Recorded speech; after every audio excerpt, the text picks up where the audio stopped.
Me alegra estar con ustedes ahora y me alegra sobre todo este curso dirigido a los médicos que trabajan en la atención primaria, sitio donde es la medicina más difícil que los que trabajamos en hospitales más grandes y más equipados, ¿no? O sea que en ese aspecto yo les guardo un profundo respeto.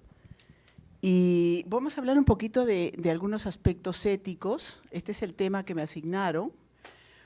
Y esta es una publicación un poco antigua, pero trata de mostrarnos un escenario de cómo es la medicina actual, qué situación hay, qué desafíos tiene, ¿no? Entonces, aquí vemos en qué escenarios desarrolla el médico en este momento, ¿no? Por ejemplo, voy a coger algunos. Hemos pasado décadas con la medicina basada en la evidencia, ¿no es cierto?, en que todos hemos tenido que aprender de todas maneras. Después, la irrupción brusca de la tecnología, ¿no?, que también nos hemos tenido que poner incluso en la inteligencia artificial y todo este reto, ¿no? El médico, por ejemplo, como un gestor, también, muchos de ustedes, a la vez de hacer medicina asistencial, hacen gestión, ¿no? El médico tiene nuevas condiciones laborales, todos nosotros trabajamos casi siempre en más de un trabajo, ¿no? Entonces los retos son grandes, ¿no? El profesionalismo médico está cuestionado, de hecho está cuestionado por digamos, los errores, las faltas e inclusive algunos casos digamos, de un mal ejercicio de la medicina hacen que se cuestione la imagen del médico. Y en ese escenario estamos nosotros parados, ¿no?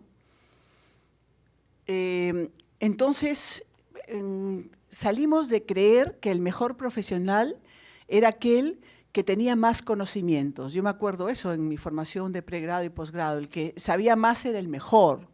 Y si uno se leía 10 artículos en una semana de los últimos, éramos mejores. Pero vemos que si bien las competencias son fundamentales y necesarias, el médico es mucho más que digamos, un almacenamiento de información que le pueda servir al paciente, ¿no? Y entonces nosotros tenemos que tener una visión distinta en ese aspecto y en este caso existe algún problema adicional que es la tecnología que diríamos está presente en nuestro actuar y que algunas veces nos distrae de nuestro ejercicio profesional. Por ejemplo, yo tengo un consultorio en el hospital donde delante mío hay una computadora y detrás de la computadora hay una silla para el paciente. Yo no sé, tendría que ver a través de la computadora para verlo al paciente y que el paciente se sienta escuchado y atendido, ¿no? Y además tengo que llenar muchísima información en la computadora como para tener que apurarme un poquito y encima ni siquiera mirarlo, ¿no? Bueno, no estamos acostumbrados a rendir cuentas a la sociedad y estos son los desafíos que estamos en el siglo XXI. Esto es un poco una mirada general de cómo estamos en el médico, digamos, cómo vivimos los médicos en nuestra práctica profesional. Pero hay viejos desafíos que me gustaría conversar con ustedes también, ¿no? Por ejemplo, reflexionar sobre los objetivos de la medicina, ¿no? La prevención y promoción de salud, el alivio del dolor y del sufrimiento, ¿no? No se olviden de esto, el alivio del sufrimiento, que es decir, va más allá de lo físico, es lo que le pasa a la persona, las expectativas que tiene, lo que espera de nosotros, ¿no? La base de la relación médico-paciente está justamente en eso, ¿no? En que yo percibo lo que el paciente necesita y además de las medicinas que le pueda dar y de las terapias que le pueda dar, le cubro las expectativas, lo escucho, lo entiendo, lo apoyo, ¿no? La asistencia a los que no tienen curación, evitar muerte prematura y cuando no haya nada que hacer, que los pacientes mueran en paz, ¿no? Que tengan los cuidados necesarios. Hay viejos desafíos y en esto quiero hacer hincapié.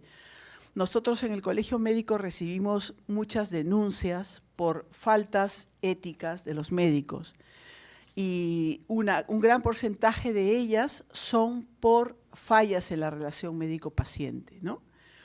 no atendemos bien, estamos distraídos, estamos cansados, distraídos, apurados, con pocas ganas, no examinamos el estetoscopio, en fin, no está. Ya el no tener estetoscopio a la mano es un mensaje, un lenguaje verbal, no te voy a examinar, no necesito el estetoscopio, porque como no te voy a examinar, ¿no? O de especialidades, los clínicos examinamos más, los quirúrgicos se van de frente al área quirúrgica, en fin. Entonces, hay muchas distorsiones en esta relación médico-paciente por los mensajes, ¿no? ¿Qué es la relación médico-paciente? Es un encuentro de dos personas, una que necesita ayuda de la otra y la otra que tiene que ser compasiva, digamos, muy humana, que eso somos nosotros, los médicos, ¿no? Hay algunos obstáculos, este es un obstáculo, o sea, full tecnología, metidos en una UCI, los pacientes no están hablando, mientras más grave, miren, escúchenme una cosa, de algunos años de experiencia, mientras más grave esté el paciente, menos habla, pero más necesita que le hablemos, que nos acerquemos y le dijimos, tranquilo, estamos haciendo lo posible, estás recibiendo tu antibiótico, algún mensaje, ¿no? Imagínense, no sabemos si estos pacientes escucharán algo, pero por lo menos abren algo los ojos, ahí aprovechamos para decirles algo. No solo tienen que contestar o acercarse al paciente cuando él está despierto y pregunta, dígame doctor, sino en estas circunstancias es cuando más necesita que le hablemos. ¿Y ustedes han visto algún médico que hable a pacientes graves, moribundos? Generalmente pensamos, ya, no me está escuchando, ¿para qué voy a hablar? Voy a hablar con el otro, ¿no? Bueno. ¿Qué otros obstáculos? El cansancio, ¿no? Vivimos cansados, ¿no? Un día acá en el ascensor del colegio médico, no sé por qué, me decía, un trabajador del colegio me decía, ustedes trabajan bastante, ¿no? ¿Qué cara tendría para que me diga eso, no? Entonces le dije, bueno, sí, no, en fin, ¿no? Entonces esto es frecuente, el cansancio, ¿no? Luego la tecnología y cuando no examinamos, obviamente nuestro sistema de salud nos expone, y eso lo sabemos, ¿no? Nos expone 20 camas para una persona, cuando llego al número 20, ya le pasó algo que es responsabilidad mía, ¿no? Se chocó, entonces el sistema de salud nos expone, ¿no? Esto es la tecnología y, el celular. El celular nos separa de todos, ¿ah? Estamos conectados a un mundo virtual, pero no a un mundo real. Entonces, cuando pasamos visita médica, no podemos estar con el celular, dejémoslo, ¿no? O sea, al bolsillo, el casillero, ¿no? O sea, mi atención tiene que ser el paciente, después ya pues me conectaré con el resto del planeta, ¿no? Bueno, de esto siempre hablo, de la dignidad de la persona, ¿no? No nos olvidemos que trabajamos con personas. Inclusive haciendo salud pública, trabajamos con personas, ¿no? Un gestor trabaja con personas, sus decisiones van orientadas a personas, ¿no? El hombre, cualquier persona tiene una dignidad intrínseca solo por ser personas. La persona lo más elevado de la naturaleza y lo hace, la persona tiene un valor incalculable, por eso la vida humana está por encima de todo, ¿no? Cuidar la vida. Por eso cuando uno, ¿qué hace si uno le asaltan en este país tan complicado? Pues se cuida, ¿no? Agarra la cabeza, se cuida, quiere proteger su vida, ¿no? Bueno, en nuestro código de ética está descrita la dignidad de la persona. Es muy bonito como lo han descrito. Este es el Código de Ética 2023, ¿no? Obliga al médico a tratar al otro como persona, ya sea en la situación de salud, de enfermedad, con respeto, diligencia, empatía, compasión, solidaridad, lealtad, responsabilidad. Empatía, está la palabra empatía. Y la palabra empatía es interesante porque me pongo en su lugar. Yo creo que los médicos aprendemos a ser mejores médicos cuando somos pacientes, ¿no? Cuando el que nos atiende no nos examina, nos escucha, no le vemos muy preocupado por cómo estamos, entonces decimos, bueno, yo no lo voy a hacer, ¿no es cierto? Yo aprendí a valorar qué era no caminar cuando estuve 4 meses en una cama, ¿no? Entonces, sí me parece importante que alguien esté en una cama postrado, ¿no? pero aprendimos, digamos, a la mala, ¿no? Entonces, Pedro Laín Entralgo, un bioeticista español, dice que la relación médico-paciente es una relación que vincula a dos personas, los une, los vincula, ¿no?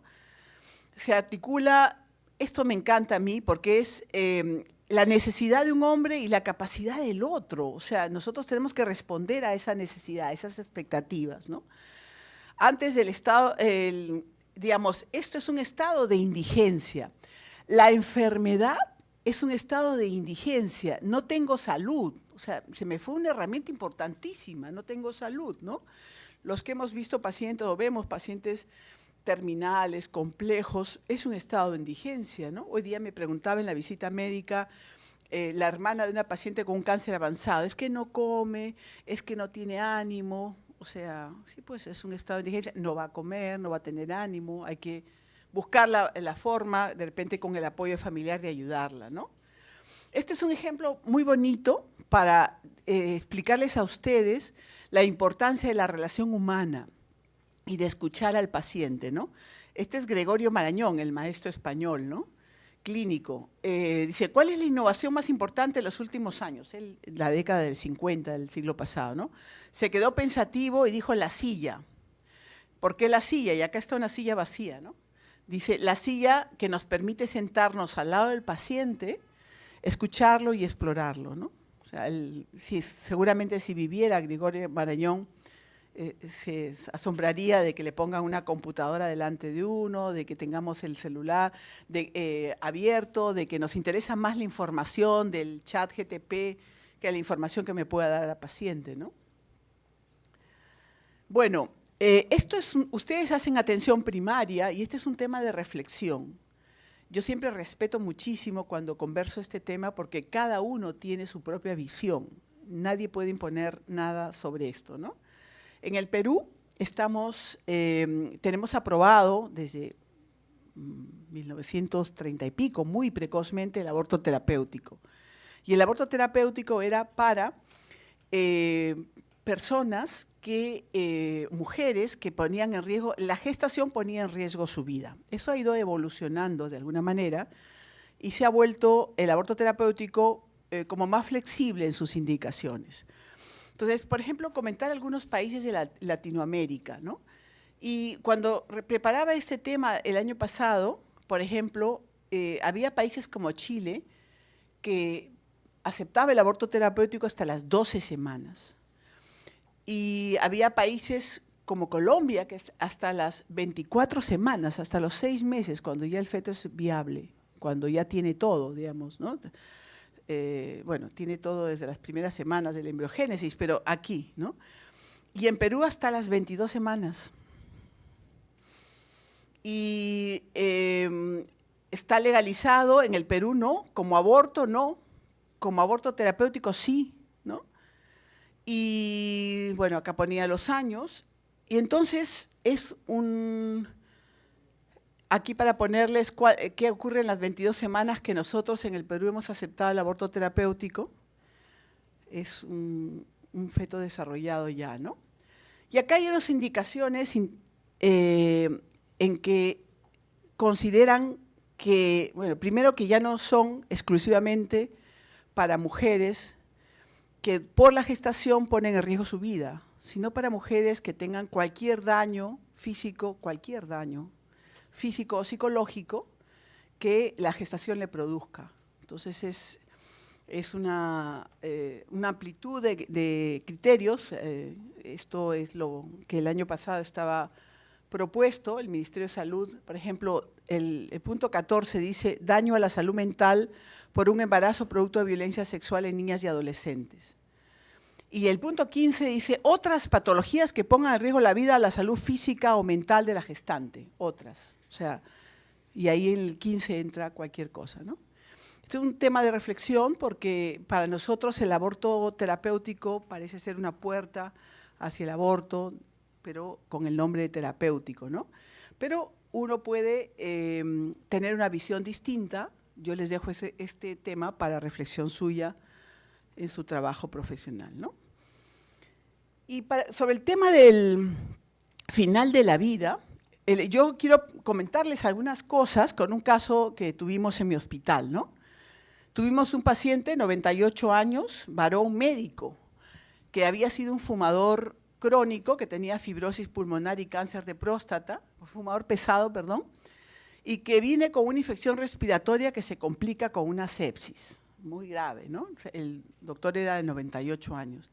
La hija lo cuidaba mucho a su papá, y entonces la hija dice que tenía que mejorar porque ella lo cuidaba, ¿no? Es una especie digamos, de premio la sobrevivencia para ella, ¿no?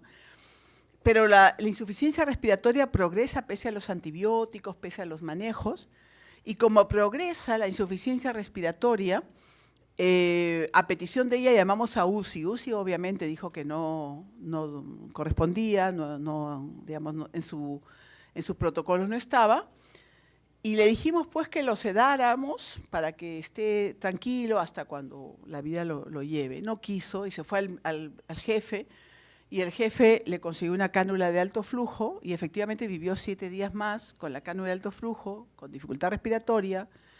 Y entonces este es un precioso caso que siempre lo presento. Felizmente mi jefe no viene a escucharme, a Dios gracias, ¿no? Pero significa que es un encarnizamiento terapéutico. Entonces, ¿qué tenemos que hacer en los cuidados al final de la vida? Tenemos que evitar el encarnizamiento terapéutico. ¿Cómo lo limitamos? Con la limitación, le llaman adecuación del esfuerzo terapéutico. Ya no se llama limitación, sino adecuación. Y esa adecuación del esfuerzo terapéutico en pacientes con enfermedades terminales y que tienen menos de 6 meses de expectativa de vida, esa adecuación de ese esfuerzo terapéutico incluye incluso hasta antibióticos. O sea, antibióticos, ventilación, traqueostomías, procedimientos invasivos, en fin, obviamente, digamos, todo lo que simplemente va a prolongar la agonía y no va a curar o a mejorar al paciente. Entonces, esto es la adecuación del esfuerzo terapéutico, por supuesto aquí no se hizo, ¿no? Bueno, entonces, ¿qué es un tratamiento fútil? Es cuando el tratamiento decidido a través de un acto médico no aporta ningún beneficio al paciente, ¿no? Es un tratamiento, un procedimiento, ¿no? Siempre hay que evitar medidas extraordinarias y buscar las medidas ordinarias. Las medidas ordinarias son agua, alimento, oxígeno, y ya está. Y con eso esperamos hasta que la vida se los lleve, ¿no? Y entonces aquí aparece, esto me permite, obviamente la eutanasia, es decir, producir la muerte, ¿no? Está prohibida en el país, ¿no? O sea, no es legal en el país. Digamos, alrededor de la eutanasia, felizmente todavía no está en discusión, pero tendríamos que empezar por aprender e implementar todos en los hospitales la adecuación del esfuerzo terapéutico, ¿no? Que va a ser, digamos, del manejo de estos pacientes terminales va a ser lo más humano que podamos darle, ¿no? Entonces, ahí hay varios principios bioéticos que discutir en este caso. Uno es el principio de beneficencia, cuando el médico piensa que prolongarle la vida es lo mejor para el paciente, ¿no? Eso se ve con pacientes oncológicos, ¿no? Que usan, a veces los oncólogos deciden por tratamientos experimentales que van a prolongar la vida. ¿Cuánto tiempo? 3 meses. ¿Cuánta plata? 30.000 soles. O sea, ¿no? Entonces, y son pacientes que no pueden no tener recursos económicos, ¿no? La autonomía, en este paciente que les estoy comentando, la autonomía, no sabemos la decisión de este médico que estaba ahora de paciente, ¿no? No sabemos lo que él hubiera querido. ¿Por qué? Porque no tenemos el testamento vital o el documento de voluntades anticipadas en los hospitales. O sea, uno entra en estado de terminal, agonía, complicaciones médicas o quirúrgicas o lo que fuere, y no ha firmado nada, y nadie nos pregunta, ¿no? Entonces, ¿y quiénes entran a decidir ahí? Los familiares y el médico, ¿no? A veces el médico solo y dice, bueno, aquí yo decido, tal, ¿no? Y justicia, ¿no? Por ejemplo, se puede entender como un derecho el tener el acceso a una UCI, ¿no? Es decir, lo que nos dicen los asegurados a nosotros, ¿no? Yo he pagado 50 años el Seguro Social, tengo derecho a que me den todo, ¿no? Pero ese es el principio de justicia, ¿no? Pero ese no va solo, va con el principio de equidad. Va el que más lo necesite, el que mejor pronóstico tiene, porque no tenemos 50 UCIs con muchas camas en el país, ¿no es cierto? Este documento de voluntades anticipadas no lo tenemos, ¿no? O sea, tenemos una ley de cuidados paliativos, falta el reglamento de la ley que lleva años durmiendo, en el Congreso están entretenidos en otras cosas, ¿no? Pero esto nos ayudaría a saber la opinión del paciente y poder aplicar el principio de autonomía para estos casos, ¿no?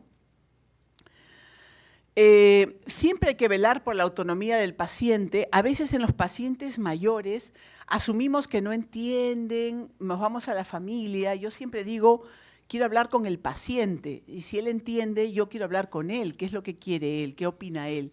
Por ejemplo, eso de que no se entere, no le diga nada porque le va a chocar, ¿no?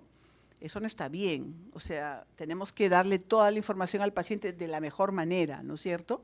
Y él tiene que decidir lo mejor para su... entonces, esto es lo que les decía, en la bioética al final de la vida, la adecuación del esfuerzo terapéutico es fundamental. Ni siquiera lo escuchamos en los hospitales, ¿no?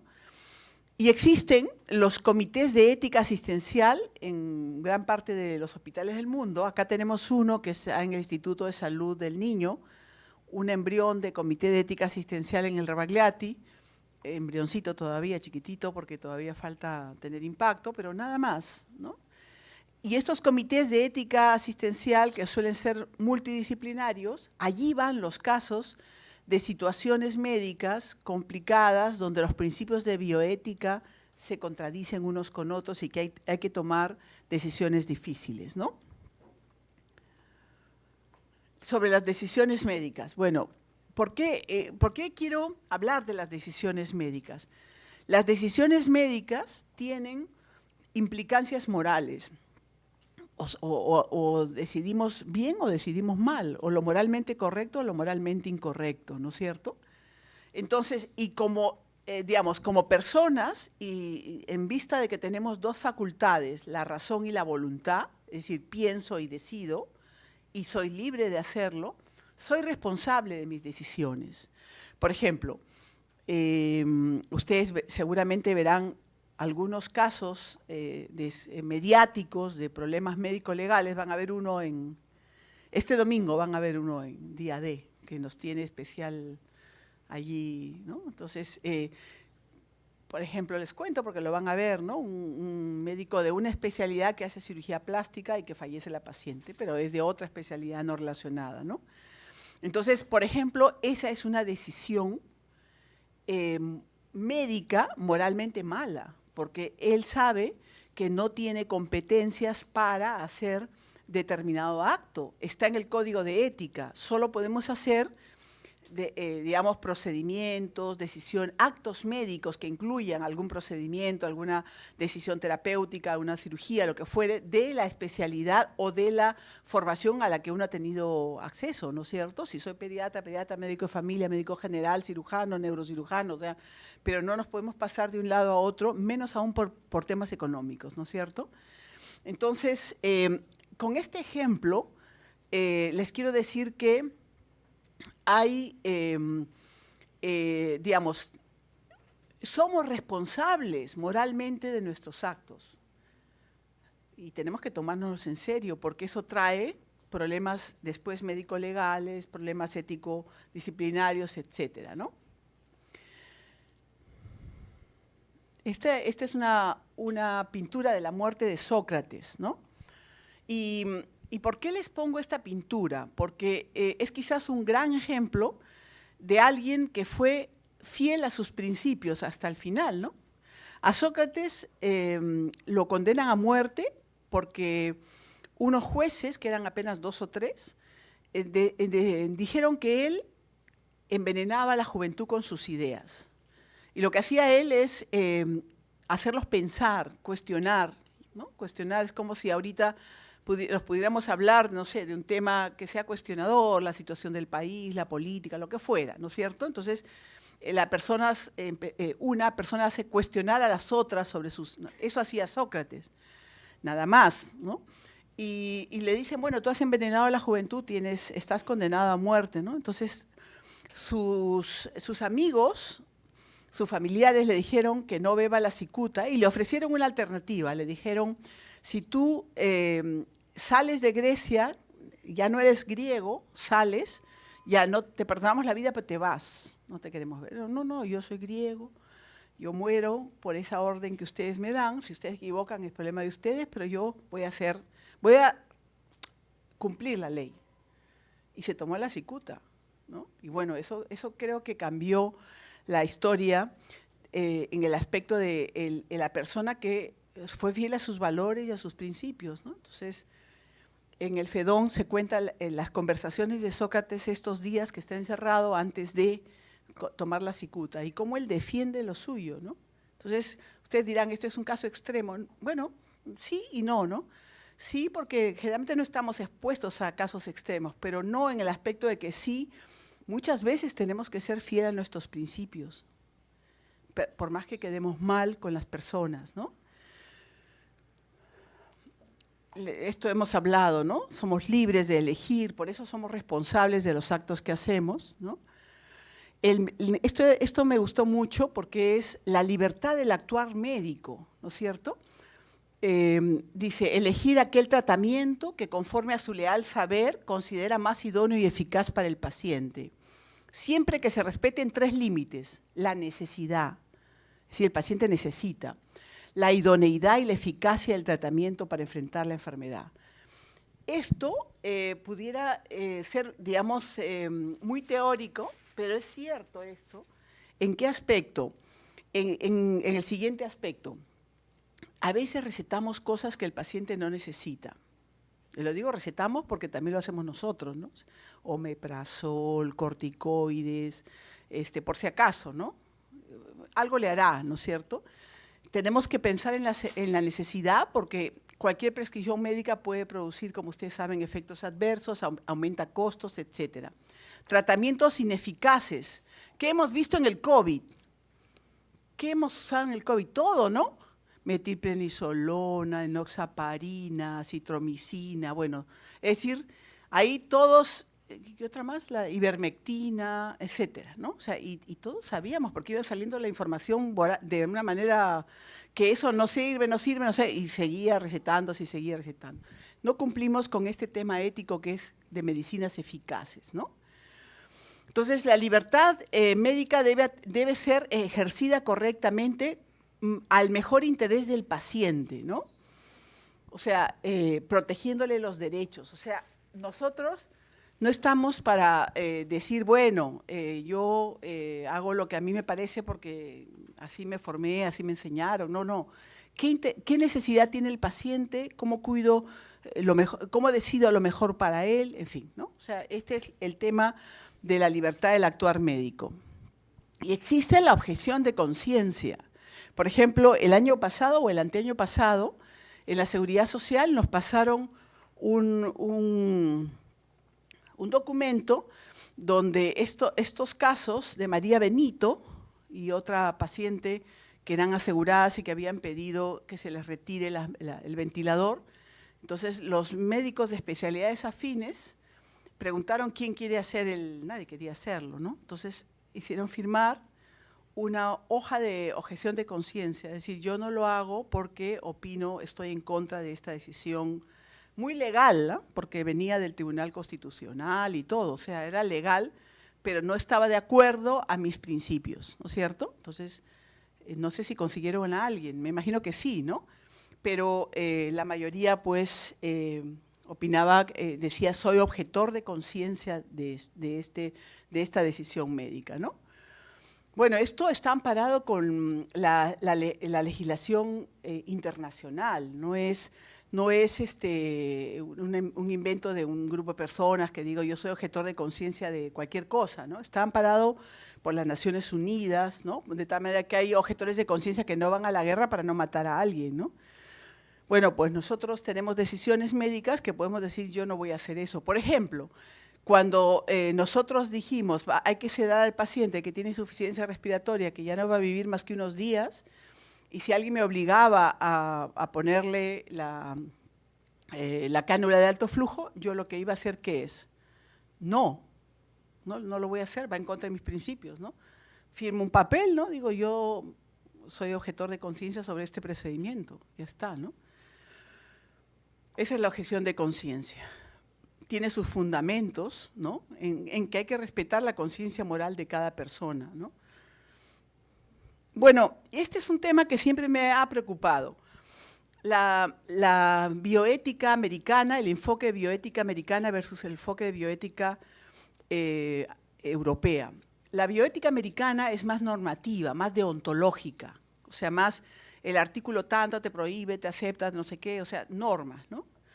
Y la bioética europea, sobre todo la española, que se desarrolló muchísimo en la segunda parte del siglo XX, era más de formar a la persona, la conciencia de la persona. Es decir, que la persona tenga los principios y valores para tomar las mejores decisiones, libre, ¿no? Ahí no tiene nadie que meterse a decir tú haz tal cosa, ¿no? Entonces, yo me he preguntado muchas veces si necesitamos que una persona tenga muchos códigos, muchas normas, mucha legislación encima de ella para que se porte bien, ¿no? O sea, por ejemplo, yo para no robar tendría que saber cuál es la ley tal, de no sé qué, que prohíbe robar, no sé qué, la otra ley, la norma tal, la norma cual. O sea, si me ponen 50 normas, ¿no voy a robar? O sea, o es que como persona tengo un principio y un valor que me va, aunque no me pongan ninguna, no lo voy a hacer, ¿cierto? Entonces, esto es lo que queremos decir. La persona tiene todos estos valores. Si además hay normas que regulan su actuar profesional, bien. Pero no es necesario muchas normas, es necesario ser buenas personas, ¿no? Y ese es el motivo, cuando hablamos de ética, el objetivo es hacernos mejores personas, no darles más normas, ¿no? No sería lógico decir, bueno, el Código de Ética tiene 150 artículos, le voy a aumentar a 300 para que se porten mejor los médicos. O sea, no, tengo que hacer algo para que los médicos reflexionen, ¿no? Tengan los criterios, los principios, los valores como para tomar las mejores decisiones. Situaciones que son posibles prevenir, por ejemplo, las sanciones por negligencia médica. En este caso hay muchísimo problema con la cirugía plástica que no está hecha de una manera formal. Ahí están si ustedes entran a Google y ven temas de negligencia médica, casi todos son cirugía plástica, no son, es raro otras, ¿no? Esto es lo que debemos prevenir, diríamos, el hacer daño. Fíjense, uno de los principios de bioética, ya ustedes lo saben, es el principio de no maleficencia, ¿no? El no hacer daño a alguien, pero si yo opero y no sé lo que estoy haciendo daño, ¿no es cierto? Y eso se convierte en una situación mediática, en una negligencia, en un problema ético y en un problema legal, ¿no? O sea, en todo eso, aparte de lo que cuesta una vida humana, que yo estoy dañando, ¿no es cierto? Bueno, eso es lo que hay que evitar, ¿no? Bueno, el perfil profesional del futuro. Esto es interesante, un médico que trate enfermos y no enfermedades. Ahora está la medicina personalizada, ¿no? O sea, los quimioterápicos para el cáncer va a depender de los marcadores tumorales que tengan sobre las células, en fin, o sea, las terapias inmunológicas, los tratamientos antibióticos va a depender no solo de la resistencia bacteriana, sino de la propia evaluación de la respuesta, qué pacientes van a poder responder a ese tratamiento o no. Entonces, un médico con actitud crítica, un médico empático y comunicador, ¿no? No nos enseñan a comunicarnos, o sea, tenemos que sonreír. La sonrisa es una puerta abierta a la comunicación con el otro. O sea, si yo estoy seria y encima estoy cansada y encima se me ve que estoy apurada y encima estoy aburrida y encima estoy pensando en que como la institución no me ha puesto no sé qué, y obviamente eso está ya roto desde el principio, ¿no? Tenemos que sonreír, decir algo bonito, ¿no? O sea, para que el paciente se sienta bien. Un médico responsable individual y socialmente. ¿Qué quiere decir socialmente? La imagen que damos ante la sociedad, ¿no es cierto? La imagen que damos ante la sociedad, ¿no? Un médico que toma buenas decisiones, un médico líder, un médico competente, obviamente, honrado y confiable, pero honrado no significa solo pensar en dinero, ¿no? Un médico que vaya a robar dinero, eso no solemos hacerlo, ¿no es cierto? No he escuchado, por lo menos nunca, ¿no? Pero honrado es también cumplir horarios laborales, ¿no? Hay un video que no lo he presentado ahora, pero es un video que a mí me removió, ¿no? De un médico joven que debe estar en redes, o sea, lo bajé de internet, ¿no? Cuando quería hablar de algún ejemplo. Un médico joven, sería un médico residente o un médico joven, que en la puerta del hospital, no se ve el hospital, pero es un hospital de Lima, porque se ve mucha gente, no sé qué, claro. Alguien filmaba y le cuadraba al médico mayor que se estaba escapando del paciente. Dijo, ¿usted por qué se va si su horario es hasta las 2 de la tarde? Usted está dejando el médico joven, doctor, ¿a dónde va? O sea, entonces, el médico mayor siguió su camino, ¿eh? No se inmutó, se fue, ¿no? Entonces, y el médico decía, claro, o sea, es un poco duro, pero el fondo, ¿quién lo provocó, no es cierto? O sea, entonces los jóvenes nos vienen a decir a nosotros, sé mejor ejemplo, ¿no? Entonces, cuando ustedes tengan mi edad, digamos, también uno tiene que pensar en que tenemos que ser mejores ejemplos para que no ocurran estas cosas, ¿no? Un médico comprometido con el paciente, ¿no? Un médico que vive los ideales, los valores del profesionalismo médico, que son valores todos los del profesionalismo médico. Y del compromiso con el paciente se entiende siempre, se nota quien está comprometido con el paciente. Se va a buscar una medicina, se va a buscar un especialista, le va a explicar al paciente, se compromete. A veces solo cumplimos con el haber atendido y se acabó el tema, sino hay algo más, es la actitud. Me interesas tú como persona, por lo tanto voy a ver cómo te ayudo, ¿no? Obviamente de acuerdo a mis posibilidades, ¿no? Bueno, el médico adaptará las enfermedades a la realidad del paciente y lo involucrará. Estas son las decisiones compartidas, ¿no? Que ya eso es toda una corriente, ¿no? O sea, no se trata de agarrar un lapicero y decir, usted tome amoxicilina cada 8 horas, dexametasona, no sé qué, tal, y ya, y vuelva dentro de una semana, ¿no? Sino, mire, este antibiótico es quizá mejor, pero le cuesta más, tiene algunos efectos, pero tal, usted, o sea, compartir, ¿qué le parece a usted si le damos tal cosa o tal otra? ¿No? Su riñón funciona mal, mejor le doy esto, o sea, un poco lo que uno está pensando, compartirlo con el paciente y que el paciente esté de acuerdo, ¿no? Y un médico ayudará al paciente a que entienda sobre su enfermedad. A ver, yo les voy a contar una historia para terminar, porque Víctor Frank, ¿alguien ha escuchado hablar de Víctor Frank? No, pero bueno, si lo googlean, seguro escucharán. Él es un médico austriaco, judío, que fue el autor de la tercera escuela de psicología de Viena, médico, psiquiatra y neurólogo, en ese tiempo se hacían las dos especialidades, que lo llevan a un campo de concentración. Y en el campo de concentración ve los desastres que todos conocemos, ¿no? Y él reflexionó mucho sobre el sentido de la vida. Y entonces su libro famoso se llama El sentido de la vida, pero tiene muchos más, ¿no? Básicamente es que cada situación difícil, como en un campo de concentración, hay que buscarle un sentido, un qué viene después. Así de bonito, ¿ah? Y era un médico, ¿ah? O sea, no era psicólogo, era un médico, sino que creó toda una corriente que se llama logoterapia, que es más bien psicológica, pero yo voy a hablar más bien desde el punto de vista de actitud del médico. Entonces él escribe que en sus publicaciones, la más conocida es El sentido de la vida, que les aconsejo que la lean, es chiquita, y dice que siempre hay un motivo por el cual convertir una situación tan adversa como estar en un campo de concentración en algo con esperanza, ¿no? Entonces, por ejemplo, él decía allí, al profesor universitario le decían, tú no te imaginas la cantidad de alumnos que están esperando que tú vuelvas a la cátedra de la universidad. Entonces el hombre que estaba en un campo de concentración, profesor universitario famoso, que estaba caquéctico, que estaba tal, salía, ¿no? Entonces él dice que uno es libre de tomar decisiones sobre cómo está uno, aún a pesar de la adversidad de las circunstancias, ¿no?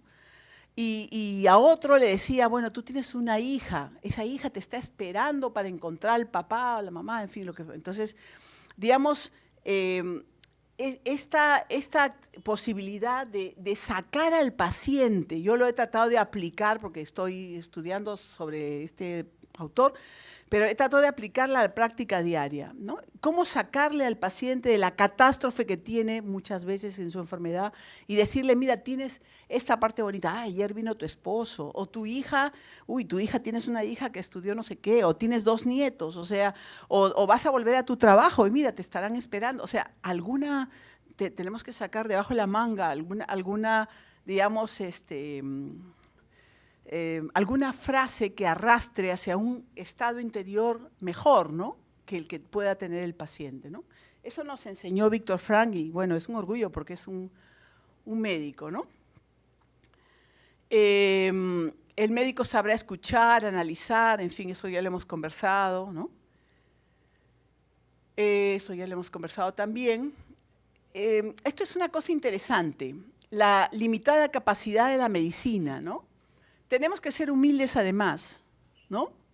Porque no todo sale como uno piensa, no todos los pacientes responden igual, no tenemos muchos medios, hay oportunidades que el paciente accede después de mucho tiempo y ya viene al final, etcétera.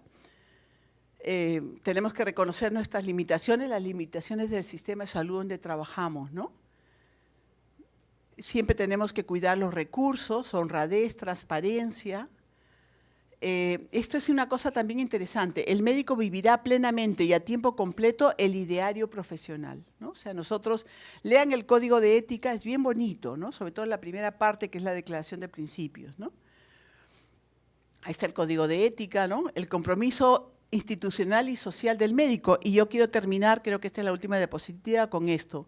La conducta personal. O sea, nosotros somos médicos, pero no solo nos importa la conducta profesional, sino cómo somos como personas. Seremos buenos médicos si somos además o fundamentalmente buenas personas, ¿no? No hay un divorcio entre yo soy buena persona pero mal médico, no, ni soy mala persona pero excelente médico, son las dos cosas, o somos las dos cosas o somos, digamos, estamos mal en todo, ¿no? Y bueno, pues nada, muchas gracias por la atención, espero que les haya servido.